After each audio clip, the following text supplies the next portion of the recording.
Los contratos unilaterales y bilaterales.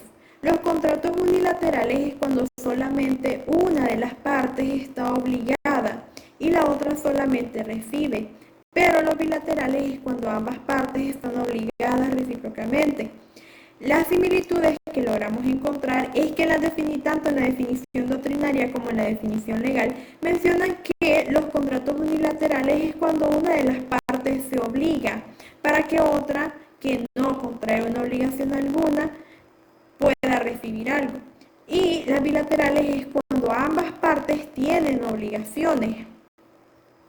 Las diferencias es en cuanto a que según la definición doctrinaria, los contratos unilaterales son solo aquellos que generan obligaciones para una de las partes, pero en el artículo 1310 del Código Civil menciona que el contrato es unilateral cuando una de las partes se obliga para con otra que no contrae obligación alguna. En la definición doctrinaria de lo que es un contrato bilateral, nos menciona que son aquellos que producen obligaciones a cargo de ambas partes.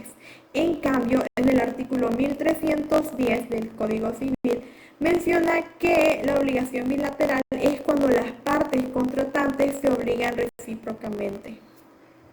Contratos gratuitos y onerosos. Los contratos gratuitos es cuando una de las partes da un objeto y la otra solamente recibe. Ejemplo de esto, la donación. Y los onerosos es cuando ambas partes dan algo. Ejemplo de esto puede ser la compraventa. Según las similitudes que encontramos es que tanto en la definición doctrinaria como la legal nos menciona que un contrato gratuito es cuando una de las partes da un objeto y la otra parte solo recibe y no da nada a cambio. Y un contrato oneroso es cuando ambas partes sí dan algo a cambio. Las diferencias que encontramos es que en la definición doctrinaria nos menciona que los contratos onerosos es cuando ambas partes tienen que realizar contraprestaciones.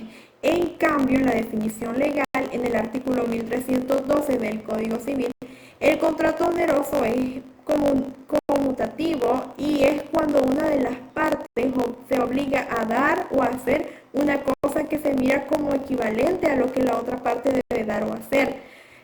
También nos menciona en el artículo 1311 que es oneroso cuando tiene por objeto la utilidad de ambos contratantes, grabándose en cada uno de ellos el beneficio del otro. Y los contratos gratuitos, según la doctrina, son aquellos en donde solo una de las personas recibe un beneficio patrimonial y que por ello tenga que realizar una contraprestación. Pero en el artículo 1311 nos menciona que el contrato es gratuito o de beneficencia cuando solo tiene por objeto la utilidad de una de las partes, sufriendo la otra el gravamen. Contratos conmutativos y aleatorios. Son contratos conmutativos aquellos en los que la relación de equivalencia entre las contraprestaciones está fijada desde el momento de su celebración. Y en cambio en los contratos aleatorios es cuando una de las partes o incluso ambas partes recíprocamente se obligan a dar o a hacer alguna cosa en equivalencia de la otra parte y que ha de dar o de hacer en el caso de un acontecimiento incierto. Según las similitudes que encontramos es que tanto en la definición legal y doctrinaria los contratos conmutativos se expresa que existe una obligación por parte de ambas partes. Y lo que encontramos como diferencias es que en la definición doctrinaria nos expresa que los contratos conmutativos en la relación de equivalencia entre las contraprestaciones está fijada desde el momento de su celebración. En el artículo 1312 del Código Civil menciona que es conmutativo cuando una de las partes se obliga a dar o a hacer y que esto es equivalente a que la otra parte debe dar o debe hacer. En el contrato aleatorio se menciona en la definición doctrinaria que es cuando una o ambas partes se obligan recíprocamente a dar algo y esto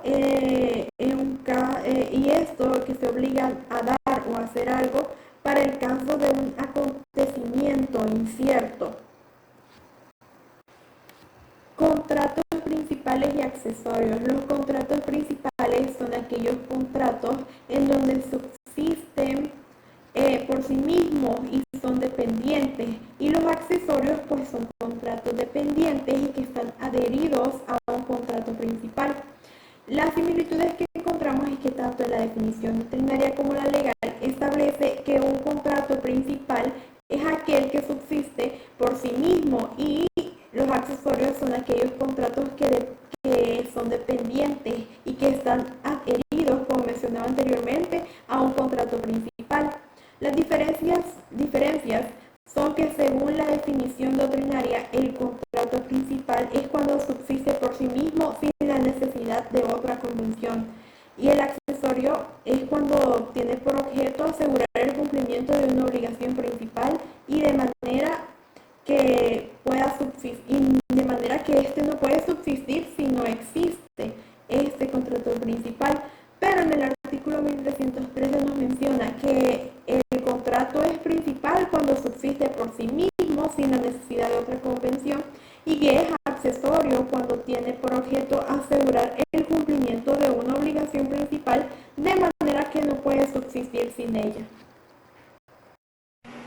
Otro tipo de clasificación son los contratos reales, solemnes y consensuales. Nos dice tanto la doctrina y la base legal en el artículo 1314 del Código Civil que los contratos reales son todos aquellos que se efectúan al momento de la entrega de la cosa. Los solemnes son aquellos que requieren cláusulas o requerimientos especiales, como así, todos aquellos requerimientos, requisitos que prescribe la ley con anterioridad. Sin ellos no podrá producir efectos civiles. Y los consensuales son todos aquellos que no requieren cláusulas especiales o formalidades, simplemente se efectúan con el consentimiento o voluntad de las partes. Lo que diferencia la base legal de la doctrinaria es que la doctrina se amplía un poco más en su conceptualización y en los requerimientos. Ejemplo de ello en los contratos solemnes. Nos dice la doctrina de que es necesario la formalidad escrita, ya sea pública o privada, para poder efectuarse. Y nos dice en las consensuales que no requiere, así claramente, no requiere la entrega de la cosa ni tampoco de otras formalidades para poder efectuarse. Basta con el consentimiento. Los contratos por libre discusión y libre adhesión. Aunque esta clasificación no se encuentra en nuestra legislación salvadoreña así específicamente regulada, pero a través del análisis hemos hecho una adaptación a lo que son los contratos unilaterales y bilaterales, y lo explicaremos en lo siguiente. Según la doctrina nos dice que el contrato de libre discusión es aquel que obedece a la teoría clásica de los contratos, en donde existe una oferta y existe una demanda, pero se le da esa posibilidad a las partes de poder modificar o de reformar alguna cláusula de esta oferta.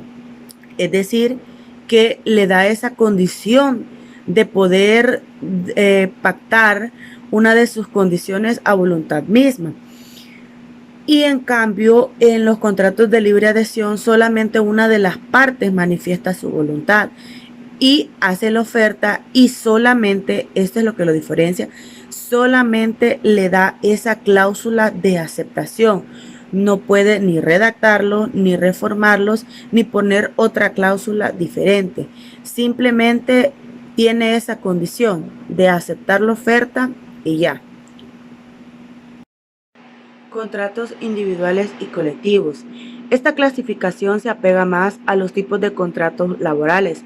Por su esencia misma y su distinción conceptual, se puede apreciar de que se adecua más al derecho de los trabajadores. En primer lugar, la doctrina nos menciona que el derecho individual posee esa característica universal en el que menciona que un trabajador se une por medio de esta manifestación de voluntad a prestar sus servicios o a vender su fuerza de trabajo por una remuneración.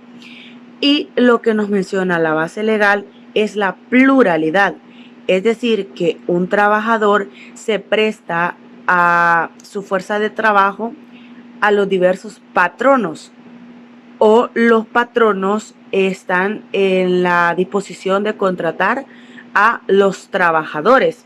Entonces menciona esta característica general, lo cual lo diferencia. Ya en los colectivos se hace alusión en la doctrina como una negociación jurídica colectiva, es decir, de que todos están bajo el mismo sistema, bajo el mismo régimen o bajo las mismas reglas. Y en cambio, en nuestra legislación se hace referencia al derecho de asociación, es decir, el derecho a unificación por parte de los trabajadores. La clasificación de contratos atípicos y típicos, también conocida por algunos doctrinarios como los nominados e innominados. Principalmente se puede hacer alusión de que los atípicos son aquellos en el que no hay una referencia legal o una base legal en específico que los pueda regular. Se deja a discrecionalidad de las partes. En cambio, los típicos sí existe una especificación legal en el que establece las cláusulas existentes y de vigencia para el mismo. No se encuentran así específicamente en la ley regulados, pero como dijimos en otros videos, a través del análisis hemos podido clasificarlos en una adecuación legal diferente. Ejemplo de ello, en el artículo 1417 nos habla que los contratos deben ejecutarse de buena fe y por lo consiguiente obligan no solo a los contrapartes, los que en ellos expresan, sino todas las cosas que emanan precisamente de la naturaleza de la obligación, lo que estábamos hablando, de la regulación legal típica. Y en el 1435 las cláusulas de un contrato se interpretarán unas por otras, dándose cada una en el sentido que mayor favorezca el contrato, lo que estábamos hablando de los atípicos. Y ahora bien, la única diferencia radica en que la doctrina habla acerca de una subclasificación, atípicos puros, en el que no se encuentra para nada regulado ni tampoco adecuado a ninguna base legal, y los atípicos mixtos, que se puede encontrar de manera parcial o intermedia alguna parte, alguna cláusula del contrato en la legislación legal. Y como último tenemos la clasificación de ejecución instantánea y ejecución sucesiva, en el que la primera se nos hace mención a aquella disponibilidad en el que un contrato puede ser terminado desde el momento que es perfeccionado como tal. Es decir, de que desde el momento, por ejemplo, en el que ya se consolida formalmente un contrato, puede extinguirse las obligaciones. Y en cambio, la de ejecución sucesiva simplemente son aquellos contratos que pueden terminar, pero se siguen renovando con el tiempo. Lo que se hace una similitud con base a la doctrina y a lo que dice la ley, es que nos dice de que puede extinguirse con precisión al pago de la cosa o la perfección del contrato. Y en cambio, una distinción que se puede hacer es que las partes lo darán por cumplido según la doctrina cuando así lo consientan. Y en cambio, en la base legal nos menciona otras cláusulas como la nulidad, la novación, la pérdida de la cosa, etc. Y nos menciona, según la doctrina, en la de ejecución sucesiva, de que efectivamente se pueden ir dando esta renovación de contratos a través del tiempo según el silencio de las partes. Y en cambio, en la base legal nos dice de que puede extinguirse y puede cambiar todo, reformarlo todo, si en caso hay un mal uso de la cosa o si hay algún daño de la cosa.